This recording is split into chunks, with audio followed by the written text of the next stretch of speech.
Histórias da História.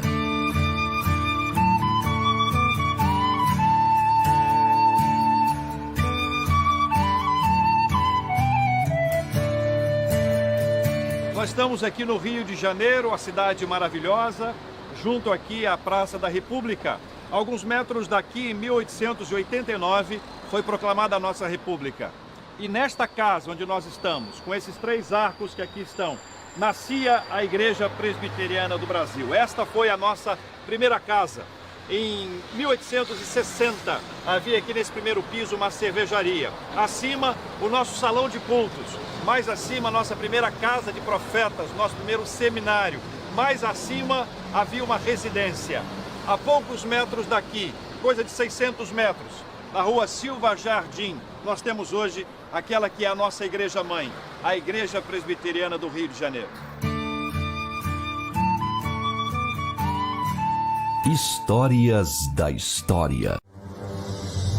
Em 1859, um jovem presbiteriano saiu dos Estados Unidos com destino ao Brasil. Esse jovem era Ashbel Green Simonton.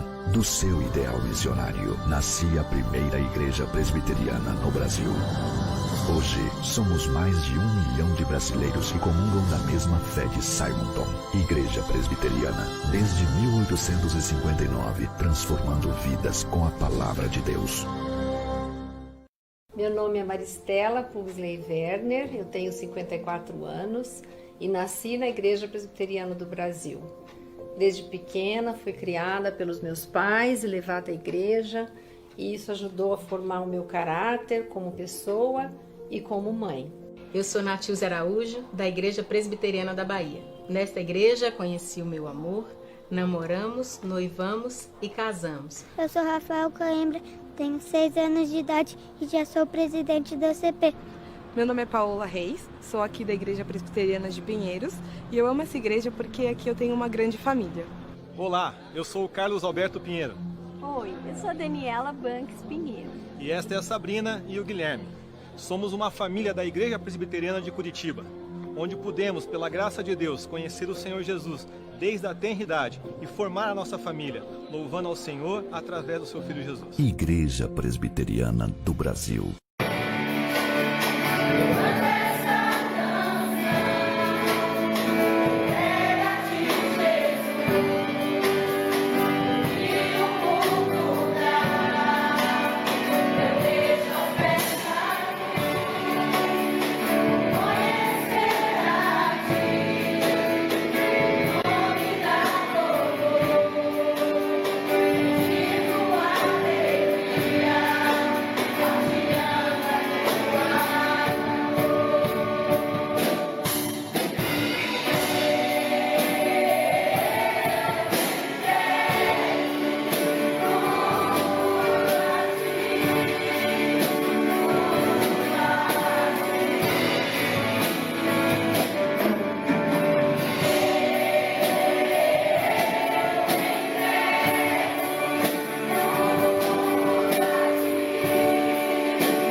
Ele se importa e me conhece bem. Ele é o Deus da minha vida.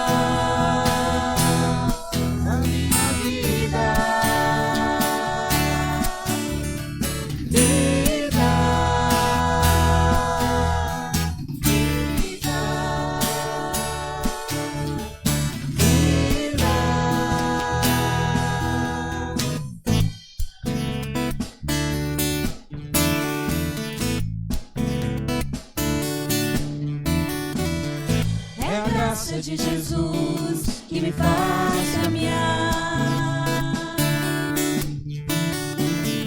é o amor do Pai que me faz viver, o poder do Espírito está sobre mim e me faz vencer, e me faz vencer. Nada no mundo maior que o meu Deus. Todo o universo está em suas mãos. Ele é o Alfa e o Ômega. Os seus olhos de graça estão sobre mim. Ele se importa e me conhece bem. Ele é o Deus da minha vida.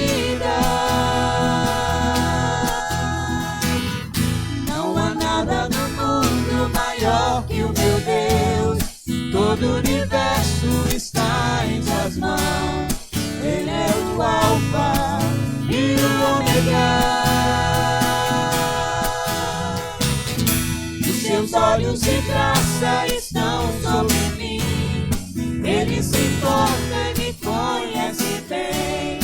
Ele é o Deus da minha vida.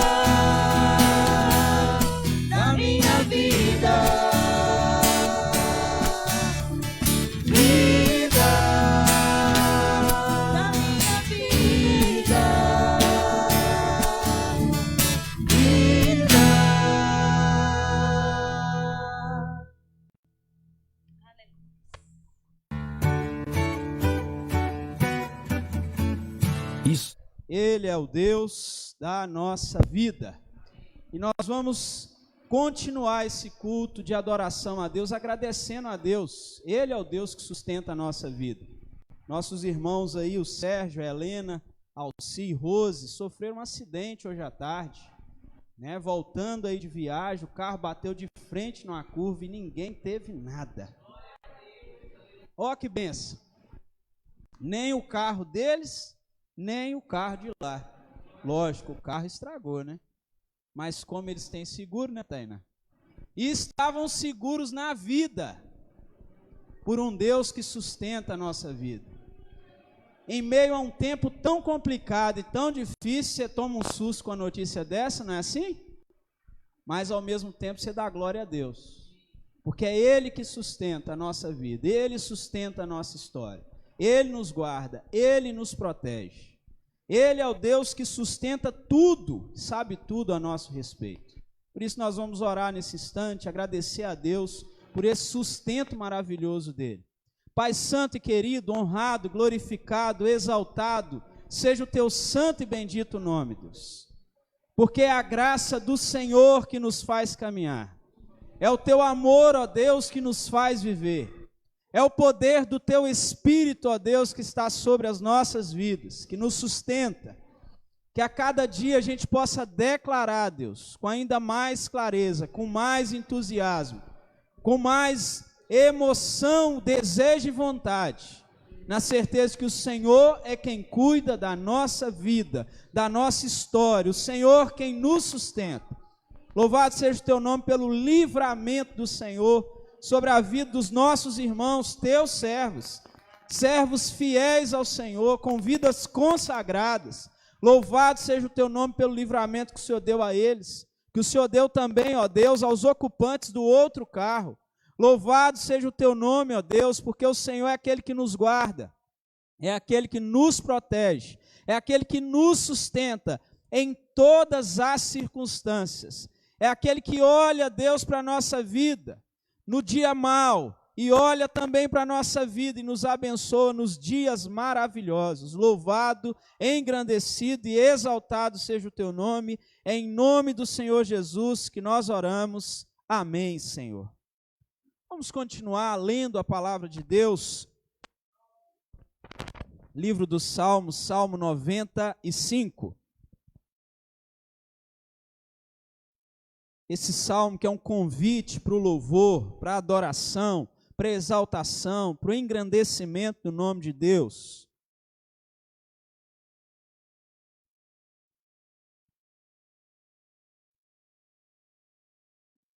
Salmo 95. A palavra de Deus nos diz assim: venham, cantemos ao Senhor com júbilo, celebremos o rochedo da nossa salvação, saiamos ao seu encontro com ações de graças, vitoriemo-lo com salmos, porque o Senhor é o Deus supremo e o grande Rei acima de todos os deuses. Nas suas mãos estão as profundezas da terra, e as alturas dos montes lhe pertencem. Dele é o mar, pois ele o fez, obra de suas mãos os continentes. Venham, adoremos e prostremo-nos, ajoelhemos diante do Senhor que nos criou. Ele é o nosso Deus, e nós somos povo do seu pasto e ovelhas de sua mão. Hoje, se ouvirem a sua voz, não endureçam o coração como em Meribá, como naquele dia em Massá no deserto, quando os pais de vocês me tentaram, pondo-me à prova, apesar de terem visto as minhas obras. Durante 40 anos estive irritado com essa geração e disse: este é um povo que gosta de se desviar. Eles não conhecem os meus caminhos, por isso jurei na minha ira: eles não entrarão no meu descanso. Hoje, se ouvirem a sua voz, não endureçam o coração. Vinde, cantemos ao Senhor, celebremos com júbilo o rochedo da nossa salvação. Vamos continuar louvando ao Senhor com a nossa equipe de louvor?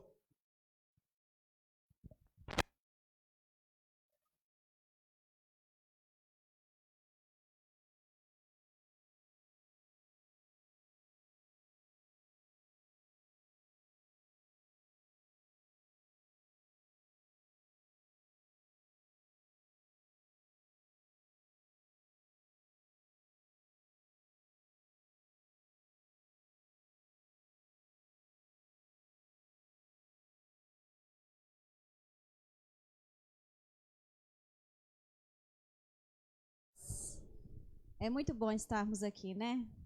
Não existe melhor lugar, é na presença de Deus. É o melhor lugar onde podemos estar, né? Eu convido a você a se colocar em pé, adorar o nosso Deus. Como eu disse hoje pela manhã, Deus é Deus. Independente de você adorá-lo, de você louvá-lo, Ele continua sendo Deus. Os anjos estão lá no céu, o Senhor está no seu trono e os anjos o adoram sem cessar. Santo, santo, santo é o Deus Todo-Poderoso. Ele não precisa da nossa adoração, mas nós precisamos. Como filhos do Senhor, nós precisamos de louvar. Por isso, abre os seus lábios, abre sua boca, louve a Deus de todo o teu coração, com toda a tua força, porque Ele é o único Deus, merecedor de honra, de glória e de louvor.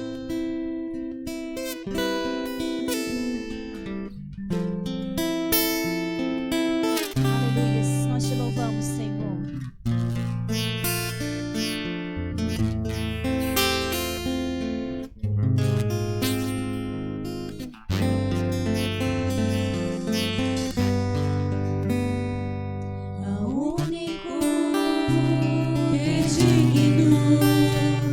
De receber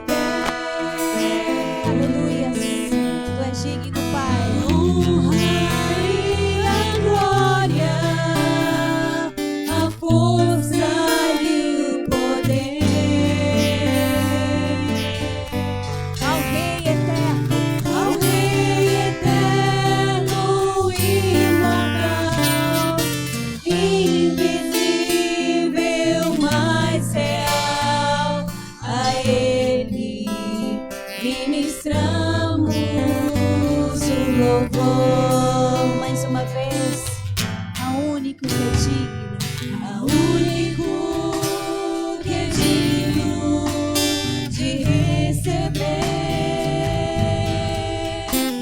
a honra e a glória, a força e o poder eterno, ao Rei eterno, imortal, invisível, mais real. Ele é real. Nós te adoramos, Senhor. Coroamos a ti, ó Rei Jesus. Coroamos a ti, ó Rei Jesus. Adoramos o teu nome, nos rendemos aos teus pés,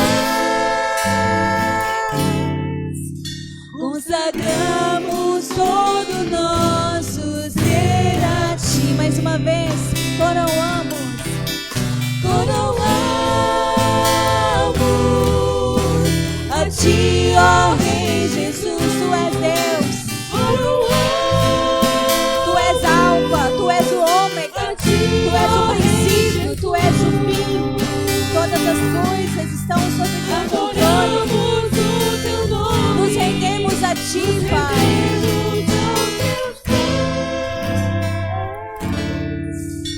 Consagramos todo nosso ser a ti. Dedicamos a nossa vida a ti. Consagramos todo nosso ser a ti. Consagramos todo nosso ser a ti.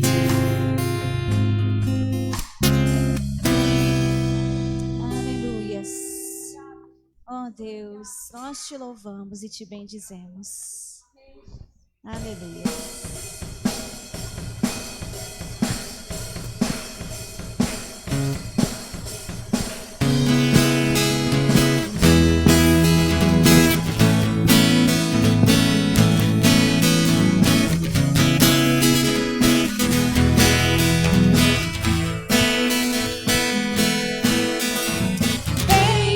Vem me salvar, me ajuda a caminhar. Te espero, vem me livrar, me ampara com teu amor que nunca vai me deixar. Eu sei que não, Ele nunca nos deixa, nunca me esquecerá, jamais me abandonará. Os meus pés estão sobre a rocha que me sustentará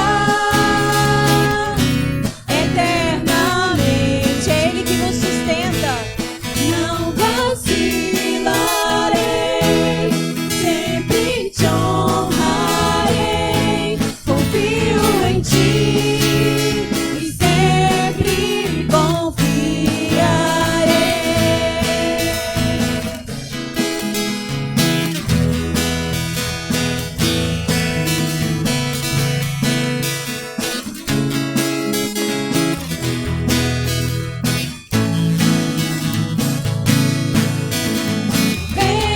Vem me salvar, me ajuda a caminhar. Te espero, vem me livrar, me ampara com teu amor que nunca vai me deixar. Eu sei que não me esquecerá, jamais me abandonará. Os meus pés estão sobre a rocha que me sustentará eternamente. Não vacilarei, sempre te honrarei. Confio em ti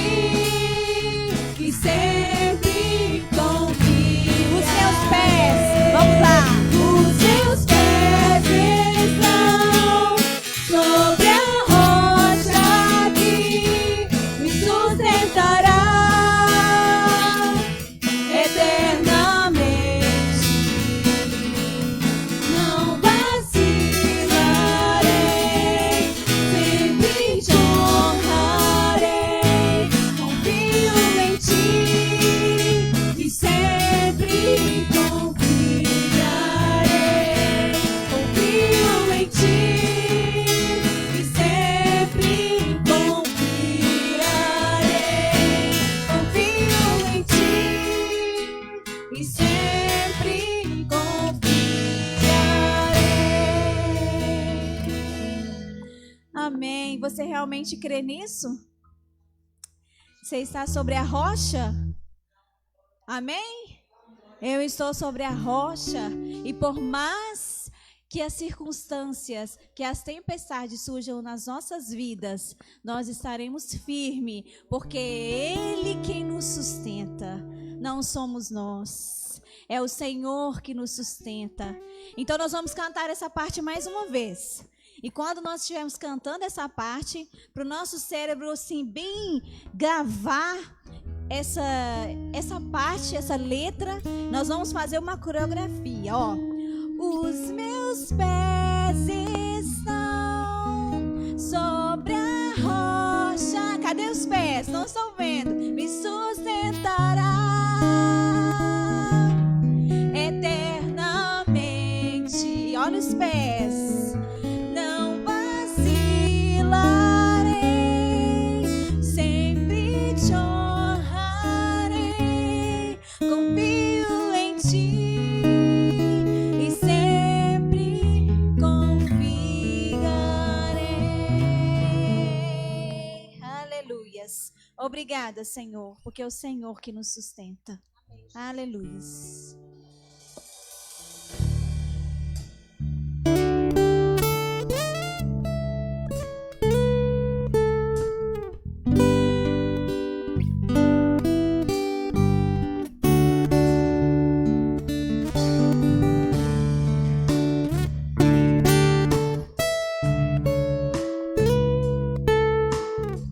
Feche seus olhos e adore ao Senhor. Sinta-se à vontade para adorá-lo. Adoração e derrama, derrama-se diante do Senhor. é o que meu coração deseja toda manhã.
Meus irmãos, o quão profundo, comentávamos no ensaio do louvor, quão profunda é essa canção. Quão profunda é a letra dessa canção. E quando nós oramos para o Senhor e pedimos, Senhor, leva-me além. O Senhor nos tira mesmo da superficialidade. O Senhor realmente nos tira da nossa vida de aparência e nos leva além. E quando nós pedimos isso, nós temos que estar dispostos. Dispostos porque o Senhor tem a forma dele de trabalhar individualmente com cada um. Mas o salmista diz, Senhor, vale mais um dia nos teus átrios do que 1000 anos longe do Senhor. Vale a pena se aproximar do Senhor. E nesse momento nós iremos cantar essa parte mais uma vez. Leva-me além. E nós vamos pedir ao Senhor para que realmente nos aproxime dele, nos atraia de forma irresistível para mais perto dele, para que através da nossa vida nós impactemos lá fora. Senhor, nos dá mais de ti. Senhor, nós queremos mais do Senhor em nós. Quero mais de Jesus em mim. Vamos cantar novamente? Leva-me além.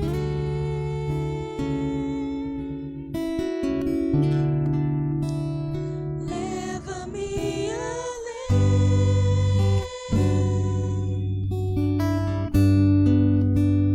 A um nível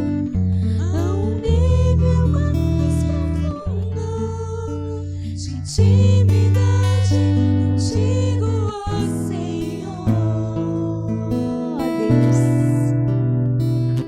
Aprofundar em conhecimento do Senhor.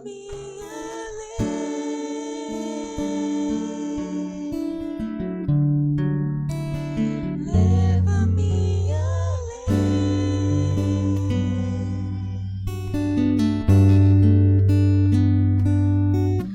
A minha vida flua mais da tua unção,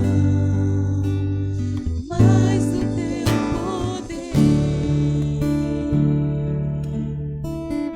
Senhor, nós te louvamos, nós te bendizemos, porque não há outro Deus, somente o Senhor é o Deus Todo-Poderoso, o Deus das nossas vidas, o Deus a quem servimos, o Deus em quem depositamos nossa esperança, nossa confiança, o Deus que é o Alfa, o Deus que é o Ômega, o Deus que criou todas as coisas. Antes que o haja ou houvesse, tu já eras Deus. Nós te louvamos e te bendizemos. Ó Senhor, que a nossa vida seja uma vida constante de adoração ao Senhor. Que lá fora nós possamos ser reconhecidos como adoradores, porque nós fazemos a diferença aonde nós estivermos. Deus, aceita o nosso louvor e a nossa adoração prestado a Ti nesta noite. Em nome de Jesus. Amém, Senhor. Amém.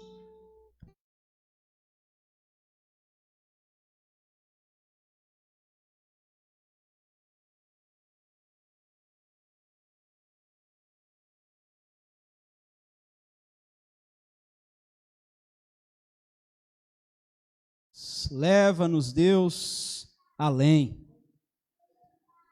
Talvez você ache que já chegou num bom nível, mas Deus pode e vai, se você clamar e pedir, te levar além de onde você já chegou, do momento que você já está.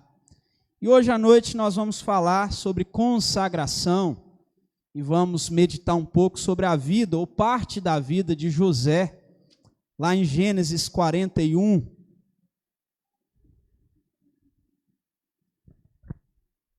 Essa mensagem também poderia chamar, e agora, José? E esse José aqui da Bíblia não é aquele famoso Zé Ninguém. Ele é Zé Alguém, e alguém muito especial. Alguém consagrado a Deus e que colheu o lucro da consagração. Gênesis 41.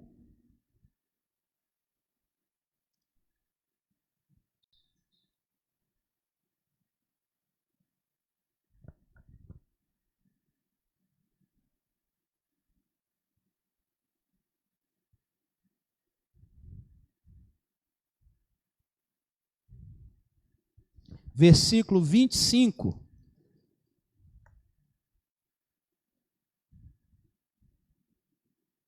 Até o versículo 41.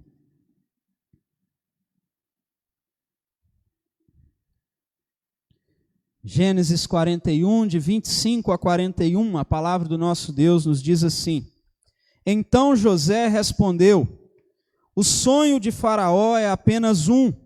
Deus revelou a Faraó o que ele vai fazer.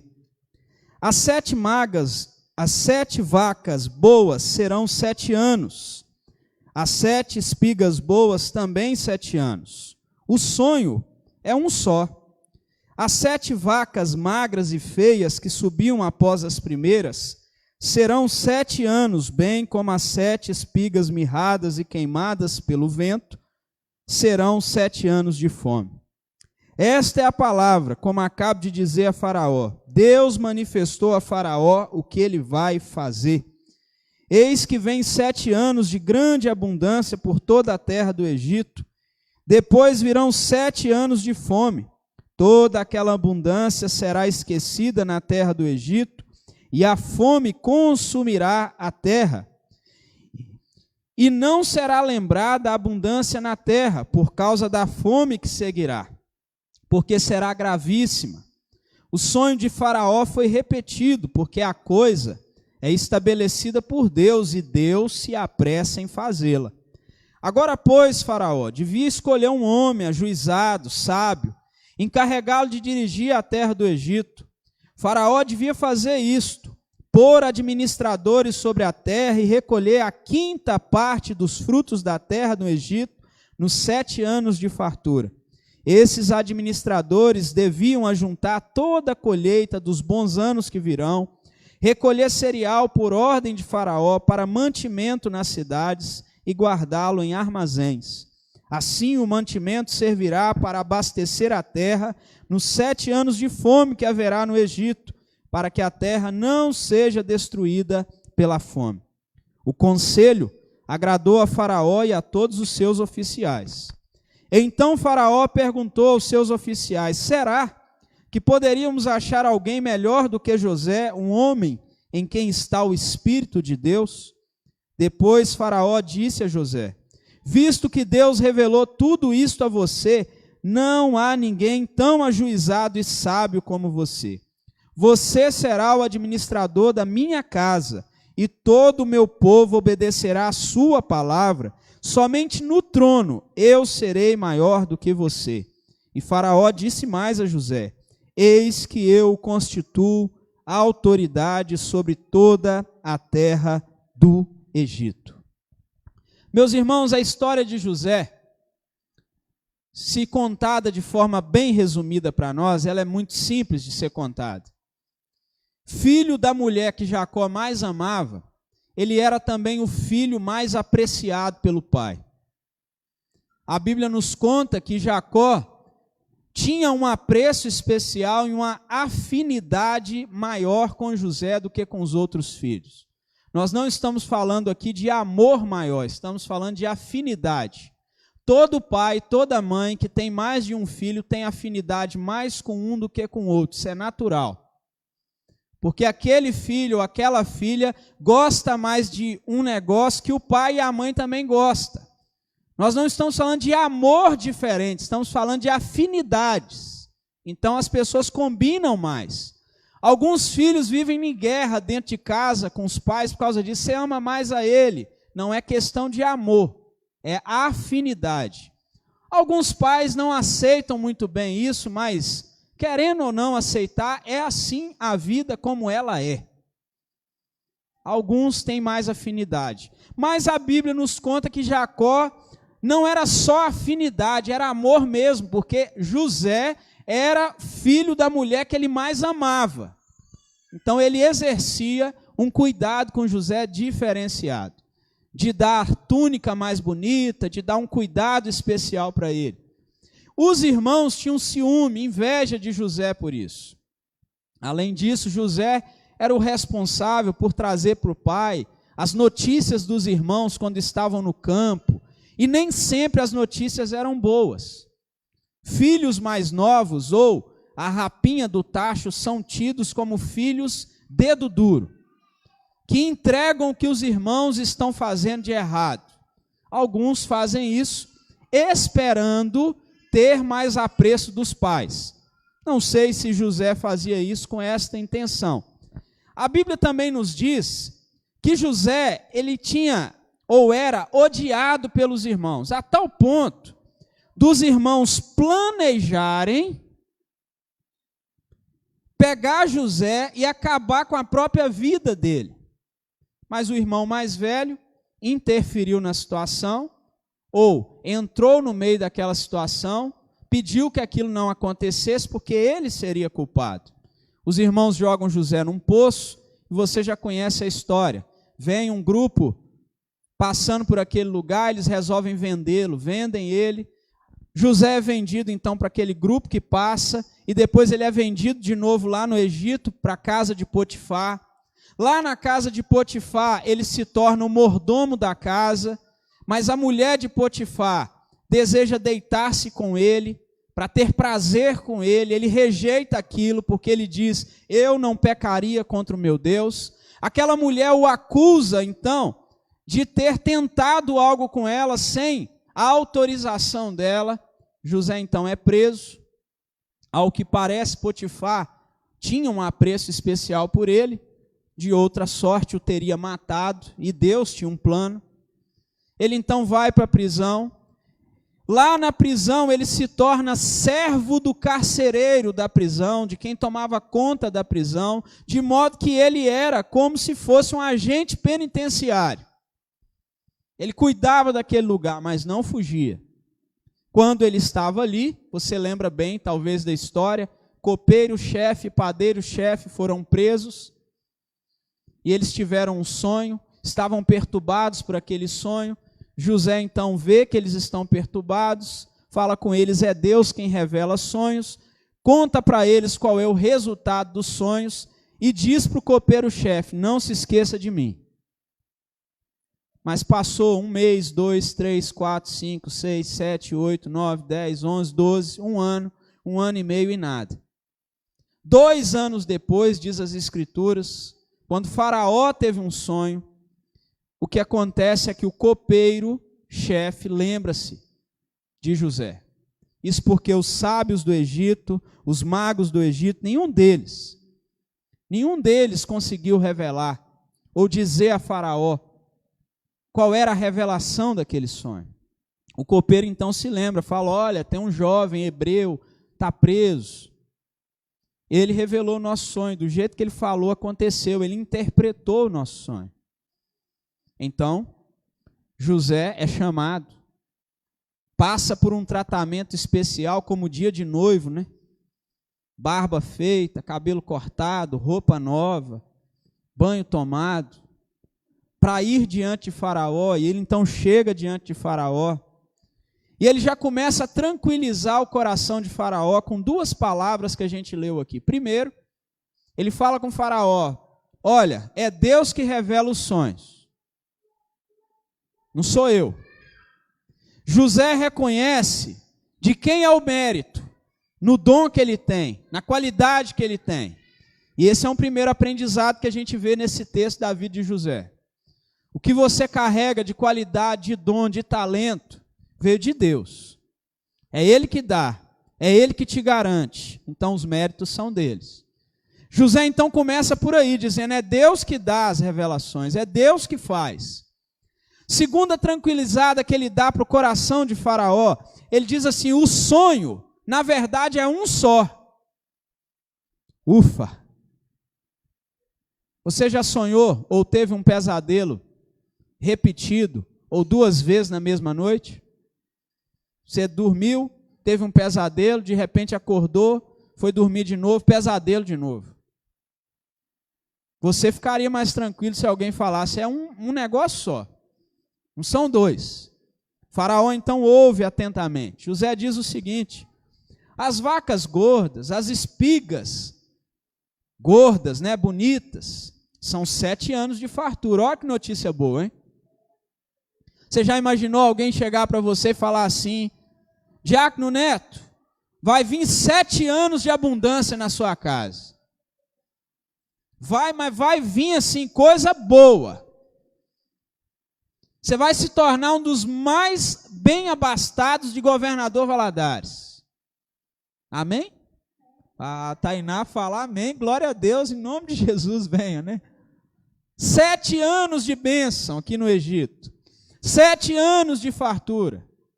Só que depois virão 7 anos de fome.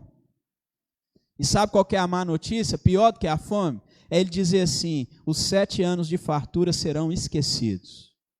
Ninguém se lembrará deles.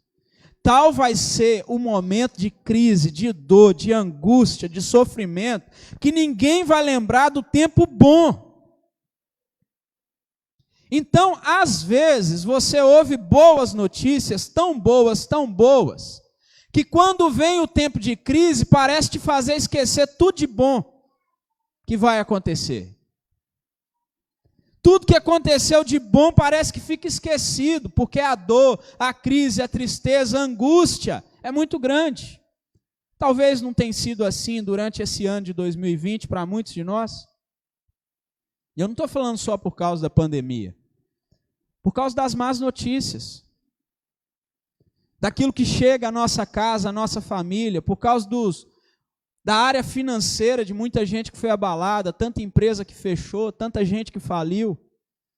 E talvez isso te faz esquecer dos bons anos que você teve. Como José está dizendo para Faraó, que o povo ia esquecer naquele tempo de fome, de dor, de angústia, os bons anos que viriam. Mas aí José dá um conselho para Faraó. Versículo 33. Agora, pois, Faraó, você devia escolher um homem ajuizado, sábio, encarregado de dirigir a terra do Egito. Preste bastante atenção para você não perder o fio da meada. José acaba de sair da prisão. Era escravo que foi vendido, escravo que foi vendido e escravo que agora estava preso. E era escravo de quem cuidava da cadeia. De repente, esse sujeito que estava lá no fundo do poço é levado até a presença da maior autoridade no mundo naquela época. E quando ele chega diante da maior autoridade do mundo naquela época, ele diz o seguinte: você devia escolher alguém ajuizado e sábio para governar o Egito. Pegou? Entendeu? Ele está falando com um homem que governa o Egito, que ele devia escolher alguém ajuizado e sábio para governar. Só que sabe o que é o incrível? Faraó não se sente ofendido com isso. Em momento nenhum. Você já notou que às vezes quando alguém chega perto de você e fala assim, rapaz, você está precisando de ajuda para administrar a sua casa, você costuma ficar ofendido. Você está precisando de uma ajuda aí para te ensinar a cuidar melhor dos seus afazeres. Aí você se sente ofendido. Rapaz, você está precisando aí de uma força, aí, uma ajuda, um psicólogo, um acompanhamento de alguém aí que entende do assunto para te ajudar a cuidar do seu filho. Você está precisando de um nutricionista para te acompanhar ali na sua alimentação. Você costuma ficar ofendido. Se a minha vida, eu sei o que eu faço da minha vida. Aprenda com o maior líder do mundo naquela época, Faraó, ouve atentamente. E ele diz mais, olha o 34. Faraó devia fazer isto, diz mais. Pôr administradores sobre toda a terra do Egito, recolher a quinta parte. Sabe o que é que José está fazendo? Ele está dizendo para Faraó assim: você não tem um primeiro-ministro de qualidade. Alguém que fale em seu nome de qualidade nessa terra. E vou te dizer mais, o seu ministro da economia é ruim, então eu vou te dizer o que é que você tem que fazer. Recolhe a quinta parte do produto, de tudo que tiver na terra. Você sabe o que está acontecendo? José está diante de Faraó, diante do Egito, a nação que liderava o mundo na época, e que tinha o maior poderio da época, e ele está dizendo a Faraó que Faraó é mal assessorado. Conhece alguma história assim? De algum bom líder que é mal assessorado? Talvez em Governador Valadares, talvez em Minas Gerais, talvez no Brasil.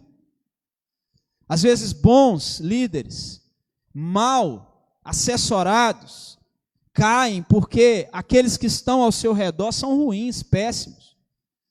E às vezes um bom casamento, com um bom marido e uma boa esposa, é destruído porque não tem assessoria de qualidade ao redor.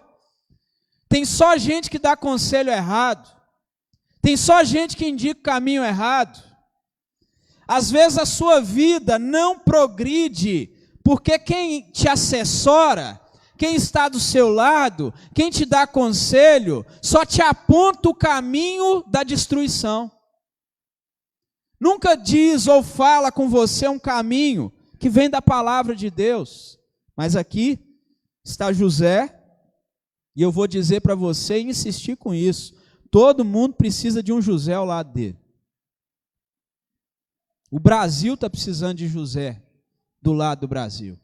E todas as nações do mundo que estão passando por crise nessa pandemia. Gente assim, que consegue dar um conselho de qualidade. E José diz mais, 35, esses administradores deviam ajuntar toda a colheita dos bons anos, recolher o cereal por ordem de Faraó, para mantimento nas cidades, guardar nos armazéns. Assim o mantimento servirá para abastecer a terra nos 7 anos de fome que haverá no Egito, para que a terra não seja destruída pela fome.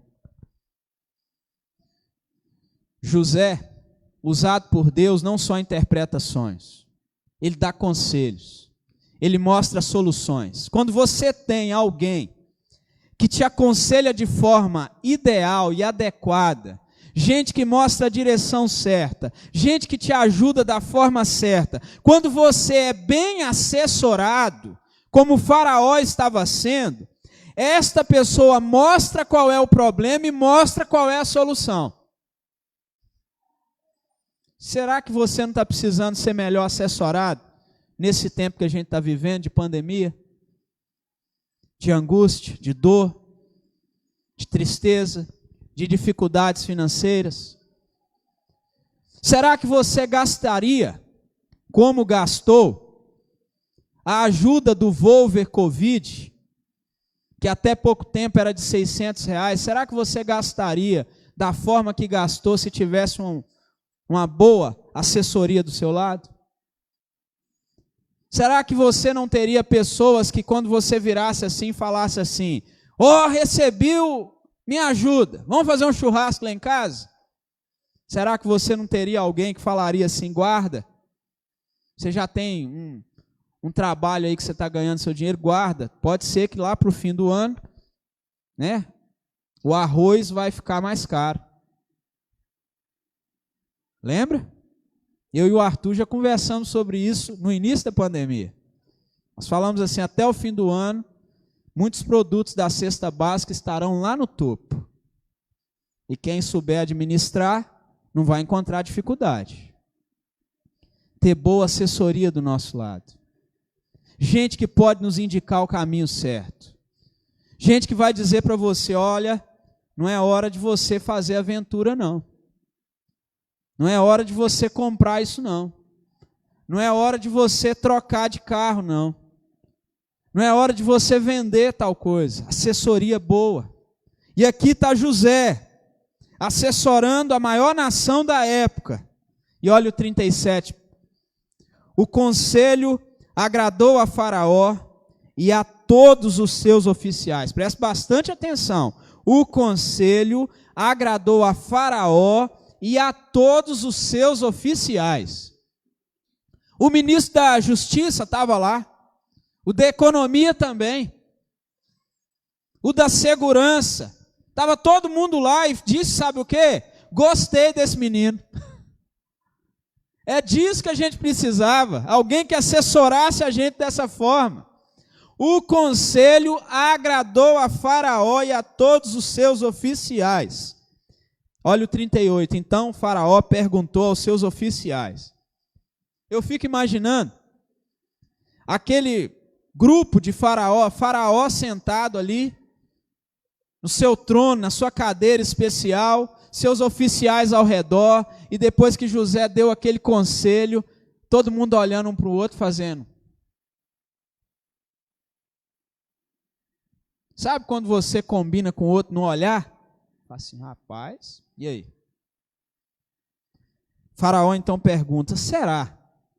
E essa é a parte que o servo de Deus precisa prestar bastante atenção.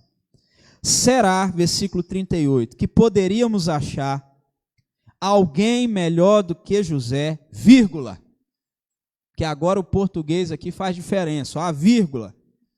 Vamos explicar por que não pode achar alguém melhor do que José. Um homem em quem está o Espírito de Deus. Você precisa de pessoa para te assessorar que tem o Espírito de Deus. Gente que anda com Deus, gente que ora, gente que lê Bíblia, gente que tem compromisso, gente que é consagrado a Deus. Às vezes você fica pedindo conselho para gente que não quer nada com Deus, que não anda com Deus, que não ora, que não vive perto de Deus, que não ama a Deus. Mas Faraó está dizendo que não tem ninguém melhor do que José. Não é porque José é ajuizado e sábio, não. É porque ele tem o Espírito de Deus. Quem tem o Espírito de Deus na vida dele e consegue ser visto o Espírito de Deus na vida dele, geralmente é uma pessoa ajuizada e sábia. Quem não tem o Espírito de Deus não vai ser ajuizado e sábio. Vai tomar decisões pelos cotovelos. Vai trocar as mãos pelos pés. Vai tomar decisão precipitada, desordenada, desorganizada. Mas quem tem o Espírito de Deus consegue dar bons conselhos. Quem te assessora? Quem te dá conselhos quando você vai tomar decisões? Quem você procura? É aquele amiguinho, aquela amiguinha que sempre vai ficar do seu lado? Sempre vai concordar com você? Que sempre vai dizer que o que você está fazendo é certo? Ou é alguém que vai abrir seus olhos para falar a verdade e é alguém que tem o Espírito de Deus? Oh, meus irmãos, que coisa linda é saber que esse jovem José, depois de 14 anos, provavelmente, que ele foi vendido pelos irmãos, após 14 anos de escravidão, prisão, vivendo distante da família, vivendo isolamento familiar, isolamento social e qualquer tipo de isolamento que você possa pensar, vivendo o descaso por ser de outro país, esse jovem continuava carregando o Espírito de Deus. Isso é vida de consagração. Você entende? Nada te afasta de Deus. Nada muda a sua vida com Deus. Para algumas pessoas, bastaram 170 dias de pandemia para afastar ele de Deus. Para ele voltar para a velha vida. Para ele voltar para a cachaçada. Para as festas. Para ele voltar a ser uma pessoa infiel. Quanto tempo precisa para alguém se afastar de Deus? Para alguns, só alguns meses. Para José, nem 14 anos bastaram. Porque ele tinha uma vida consagrada a Deus. E quem tem uma vida consagrada a Deus, colhe o fruto da consagração. E ele está colhendo. 14 anos depois, sim, e ele está colhendo o fruto de ser e ter uma vida consagrada a Deus. De ter uma vida dedicada a Deus. De ter uma vida comprometida com Deus. De ter uma vida onde ele não abre mão de andar com o Senhor.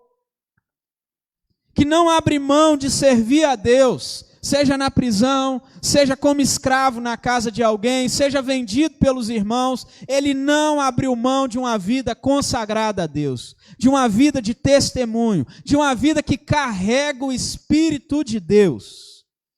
E isso é maravilhoso. Esse deve ser o nosso maior objetivo, as pessoas olharem para nós, nos verem, e quando ele nos escolher no nosso emprego, onde nós trabalhamos, ele olhar para você e falar assim, eu vou escolher fulano de tal, porque além de ser competente, ele tem o Espírito Santo de Deus na vida dele. Eu vou pedir conselho a fulano de tal, porque ele tem o Espírito de Deus na vida dele, porque ele é uma pessoa de oração, porque ele é uma pessoa que lê a Bíblia, porque ele é alguém de um bom testemunho, porque ele é alguém que consegue indicar o caminho correto.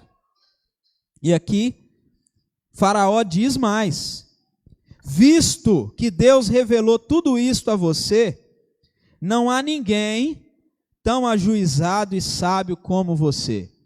Meus irmãos, eu fico abismado e ao mesmo tempo impressionado com o quanto Faraó poderia ter se sentido ofendido lá naquele versículo 33, quando José diz para ele escolher alguém ajuizado e sábio, para governar o Egito, para conduzir as coisas, e eu fico abismado e assim impressionado o quanto Faraó era ajuizado e sábio. Porque só alguém com muito juízo e muita sabedoria ia ter a condição de escolher José. Deu para você entender? Faraó é mais ajuizado e mais sábio do que a gente imagina. Primeiro, porque ele não se sente ofendido.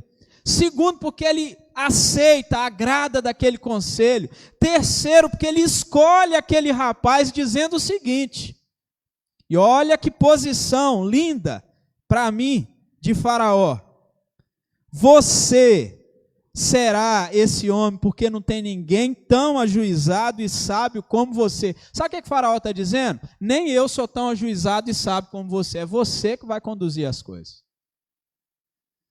Lembra do início do texto? José reconhece que o poder, os dons, os talentos, a revelação vem de quem? De Deus.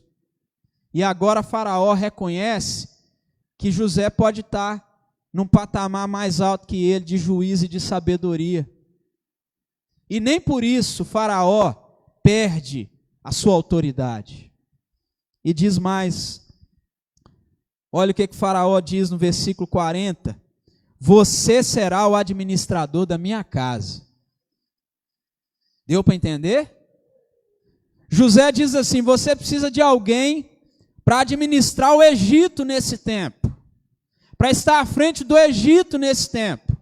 Sabe o que Faraó faz? É tão ajuizado e tão sábio esse Faraó, que ele fala o seguinte, você vai ser o mordomo da minha casa. Porque Faraó reconhece que ele precisa de alguém ajuizado e sábio, e ele precisa de assessoria a começar da casa dele. Sabe aquele negócio de quem não é bênção em casa, não é bênção em lugar nenhum? Faraó fala assim, você vai começar me ajudando a administrar a minha casa.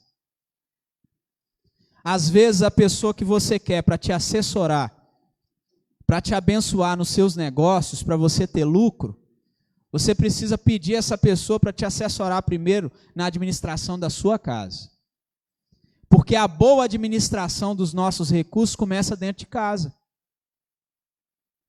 Começa no carrinho de compra do supermercado, no pagamento das contas em dias, para depois a gente ter uma empresa de sucesso. Então o Faraó diz o seguinte, você será o administrador da minha casa, e todo o meu povo obedecerá a sua palavra. Aí sim, somente no trono eu serei maior do que você, E Faraó disse mais a José: eu o constituo autoridade sobre toda a terra do Egito. Meus irmãos, o lucro de uma vida consagrada é nítido. As Escrituras nos mostram isso. Em seguida, José então recebe autoridade para governar o Egito. José recebe um anel que vem da própria mão de Faraó, recebe roupa nova, é colocado em cima de uma carruagem, e a carruagem passa por toda a terra do Egito, dizendo o seguinte: incline-se diante dele. Você lembra do sonho de José, quando ele contava na mesa, almoçando com os irmãos? Consegue lembrar? A lua, o sol, as estrelas se dobrando diante dele, os feixes se dobrando diante dele. O próprio Jacó fica, um dos momentos, dizendo assim: você está dizendo que eu, sua mãe e os seus irmãos vamos nos dobrar diante de você? Uma vida consagrada a Deus leva a pessoa nas alturas, e levou José a tanta altura que não é só o pai, a mãe e os irmãos, não. Toda a terra do Egito está se dobrando diante dele. Está dizendo ele é autoridade. E o texto diz mais, se você continua, toda a consagração de José, de uma vida a Deus, e ele sai de casa tão novo, e ele não quer se deitar com aquela mulher que era a patroa dele. Ao que tudo indica, José continuou se guardando em pureza, que agora, quando ele está inteirando 30 anos, além dele sair do fundo do poço de uma prisão e se tornar o primeiro-ministro do Egito, a maior autoridade do Egito, ele ainda se casa. Olha que coisa linda. Talvez tudo que ele orava, pedia, nesses 14 anos: Senhor, eu vou ser escravo o resto da vida.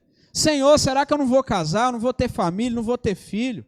Eu não vou ter, Senhor, uma posteridade. Senhor, o meu nome não vai ser marcado na história. Que tipo de vida eu vou levar? Quais as dúvidas que podem surgir no coração de um jovem que é abandonado pelos seus irmãos e continua vivendo vida de consagração? É por isso que nenhum de nós, cristãos do nosso tempo, e nenhum jovem que está sentado aqui hoje, tem desculpa nenhuma para dizer por que ele se afasta de Deus. Ninguém aqui se tornou escravo, ninguém aqui foi abandonado pelos irmãos, ninguém aqui foi jogado no fundo do poço, ninguém foi para uma prisão de forma injusta. Esse jovem foi e continuou consagrado a Deus. Por que você não pode ser consagrado a Ele? Por que você não pode guardar a sua pureza? Você só não guardará a sua pureza se você for covarde. Você só não resistirá se você estiver fraco, sem o poder de Deus, como diz 2 Timóteo 1,7, sem aquilo que vem do Senhor. Mas aqui está José recebendo aos 30 anos de idade a autoridade máxima, recebendo aos 30 anos de idade o seu casamento, e a Bíblia diz que ele prospera, que ele cresce, que ele junta nos 7 anos de fartura, que ele tem 2 filhos nesses 7 anos, Manassés e Efraim, e que ele está sobre a terra do Egito, governando todas aquelas coisas. A história de José, ou a vida de José, traz um exemplo para nós de algo que a gente precisa muito. Nós precisamos de alguém que esteja ao nosso lado, que tenha o Espírito de Deus. Alguém que te fala a verdade. Nós precisamos de pastores que nos pregam a verdade. Líderes que não amaciam para você, que não fica batendo nas suas costas e dizendo: está tranquilo, está tudo bem. Né? O que é que tem? Só levantar e continuar. Você precisa de gente que te fala a verdade sobre casamento, sobre adultério, sobre traição, sobre criação de filhos. Você precisa de gente que te ajuda para dizer para você que você está educando errado seus filhos, para mostrar para você qual é o caminho. Gente que fala que você está gastando errado, gente que fala com você que tem que mudar a rota. tem que mudar a direção. Gente que carrega o Espírito de Deus. Para de ficar querendo ser rodeado de gente que fica te bajulando. Gente que fica o tempo todo falando com você, é isso aí. Daquelas pessoas que quando você escreve uma barbaridade, ou uma besteira nas redes sociais, quando você vai lá para o muro das lamentações do Instagram, do Facebook, escreve uma besteira, você precisa de gente que manda um recadinho particular para você, dizendo assim, ô amigão, o que está acontecendo? Tá feio, hein? Você não precisa contar para o mundo o que está acontecendo, não. Você podia ir lá e excluir aquele negócio lá que não ficou bom, não. Besteira, hein? Você precisa de gente que tem o Espírito de Deus. Gente sábia, gente ajuizado. E eu vou te dizer mais. Gente que você reconhece que é mais ajuizado e mais sábio que você. E se você escolher gente desse jeito para estar do seu lado, deixa eu te falar, você está sendo ajuizado e sábio. Está demonstrando sabedoria. Mais do que ter um José na nossa vida, porque José era uma representação de Cristo, nós precisamos de Jesus na nossa vida. Tem muita gente que já abandonou o Senhor Jesus, e não foi por causa do ano de 2020. Abandonou há muito tempo. Abandonou a autoridade de Jesus sobre a sua casa, sobre a sua vida. Tem muita gente que abandonou a autoridade da palavra de Deus. E quando a palavra de Deus diz A, ele fala assim, mas para mim é B. Ah, mas eu não entendo bem assim. Tem muita gente que abandonou a autoridade das Escrituras. Ele não entende mais a palavra de Deus como algo inerrante, como única regra de fé e prática. Então ele fica fazendo remendos na vida, tentando colocar ideias filosóficas, tentando colocar ideias de sabedoria deste mundo. Você precisa de Jesus de volta, na autoridade da sua vida. Você precisa convidar Jesus para conduzir seu barquinho pequeno. Nenhum de nós tem um grande navio, e ainda que tivesse, você devia pedir Jesus para comandar esse navio, para pilotar esse navio. Talvez o seu casamento está indo de mal a pior, porque você já não permite que o Senhor Jesus e a autoridade da sua palavra esteja à frente do seu casamento. É por isso que você está pensando em divórcio. Talvez você tenha um namoro que não está agradando a Cristo, porque você tirou Jesus da frente do seu namoro. Você precisa dizer e convidar a autoridade de Jesus sobre sua vida financeira, sobre seu casamento, sobre seus relacionamentos, sobre o seu dinheiro, sobre aquilo que você ganha, sobre o seu trabalho, sobre aquilo que você faz. Quantas vezes pessoas querem simplesmente largar os seus empregos dizendo assim, eu não gosto mais desse trabalho. Mas anos atrás ou meses atrás ele estava orando dizendo, Senhor, me dá um trabalho. E quando o trabalho veio, ele veio à igreja e agradeceu, falando, Deus me deu um trabalho. Depois de 6 meses, 1 ano, ele diz assim, não gosto mais do trabalho que Deus me deu. Então ele começa a fazer o trabalho da forma dele. Será que você já não colocou o Senhor Jesus e a autoridade dele de lado sobre sua vida? Você está querendo governar, você está achando que é ajuizado, você tem achado que é sábio o suficiente? Nós precisamos de pessoas que Deus coloca na nossa vida, como colocou na vida de Faraó, e precisamos de Jesus de volta. Se você permitiu que o Senhor Jesus não estivesse mais à frente do seu casamento, da sua família, das suas finanças, da sua vida, convide Ele de volta. Ele é a autoridade máxima sobre todas as coisas. Convide Ele nessa noite, fala, Jesus, estou precisando do Senhor de volta. Eu estou precisando, Jesus, que o Senhor coloque algum José do meu lado. Senhor, eu estou precisando que o Senhor abra os meus olhos para ver quem são os Josés que estão do meu lado, gente que pode me indicar o caminho. No início desse tempo de pandemia, foram lá na minha casa pelo menos uns 3 Josés. Gente que chegou perto de mim, quando eu estava me estressando demais, me deprimindo demais, desorganizado demais, confuso demais. Gente que bateu no portão da minha casa e falou assim: a gente veio aqui para te mostrar o caminho.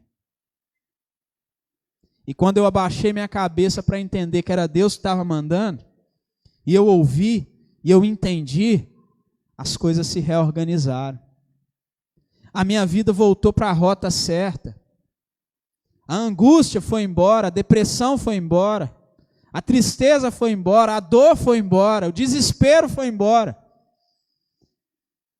Quando eu entendi que essa autoridade máxima de Deus, que envia gente para estar do nosso lado, ela precisava estar ali na minha vida. Talvez você está precisando disso, por isso que você está perdido. Por isso que você está com medo. Por isso que você não sabe o caminho, decisão, o que fazer. Você precisa de alguém que tem o Espírito de Deus e precisa do próprio Espírito de Deus na sua vida. Vamos nos colocar de pé e orar e buscar a presença do nosso Deus nesse sentido. Pai santo e querido, Deus, nós dependemos do Senhor, Pai, para compreender a Tua palavra. E como é rico, Deus, a história da vida de José, Pai. Como esse jovem conseguiu manter uma vida de consagração linda, Deus, diante do Senhor. Ajuda-nos, ó Deus, a também termos uma vida consagrada a Ti. E uma vida de consagração, Deus, traz o seu próprio lucro, Pai. E que nem sempre é o lucro do dinheiro, da prosperidade. Às vezes, Deus, é o lucro maravilhoso de ser verdadeiro diante do Senhor. E é tudo que precisamos, Deus. Ser autênticos, Pai. Assim como cantamos, Deus, leva-nos além, Pai. Além da hipocrisia, além das mentiras que contamos para o nosso próprio coração. Ajuda-nos, ó Deus, a irmos além das nossas desculpas, daquilo que nós contamos para o nosso coração, dizendo que está tudo bem, que nós vamos conseguir administrar, que as coisas estão organizadas. Ó Deus, ajuda-nos a procurarmos ajuda, como Faraó procurou. Ajuda-nos a encontrarmos também o nosso José, Deus, ainda que esteja lá na prisão, ainda que esteja no fundo do poço, ainda que seja um escravo. Ajuda-nos, ó Deus, a ouvirmos essa pessoa que tem o Espírito do Senhor, Pai. Gente de oração, gente que tem a palavra, gente que Te serve, gente que é consagrado a Ti. Ajuda-nos a ouvirmos, ó Deus, esses bons conselhos e nos agradarmos deles, Pai. Ajuda-nos, ó Deus, a reconhecermos que essa pessoa, Deus, que o Senhor colocará na nossa vida, eu creio, é capaz de nos ajudar a administrar a nossa casa, não só a empresa, não só aquilo que a gente faz, mas até a nossa própria casa. Ajuda-nos, ó Deus, a começarmos uma boa administração pelo nosso lar, Deus. Aos casados pelo casamento, aos que têm filhos pela paternidade. Ó Deus, em nome do Senhor Jesus. Ajuda-nos, ó Deus, aqueles que estão aqui e de repente se afastaram da autoridade da Tua palavra. Estão negligenciando a autoridade do Senhor Jesus Cristo. Ó Deus, ajude o nosso coração. Se há alguém aqui que tem feito isso, ajude, Deus, a clamar pela Tua autoridade sobre nossa vida, Tua autoridade máxima, comandando a nossa história, conduzindo a nossa vida, Deus, por caminhos que agradam ao Senhor, Pai, que é um caminho de completa consagração. Ajuda-nos, Deus. Anima-nos nesse sentido, para a glória, para a honra, para o louvor do Teu santo e bendito nome. E que a graça de nosso Senhor e Salvador Jesus Cristo, o amor de Deus, o nosso bendito, soberano e glorioso Pai, a consolação e a comunhão do Espírito Santo, repouse sobre vós, povo de Deus, e sobre todo o povo de Deus, espalhado pela face da terra, agora e pelos séculos dos séculos. Amém. Deus continue abençoando a sua vida. Até breve, creio eu que estaremos juntos novamente.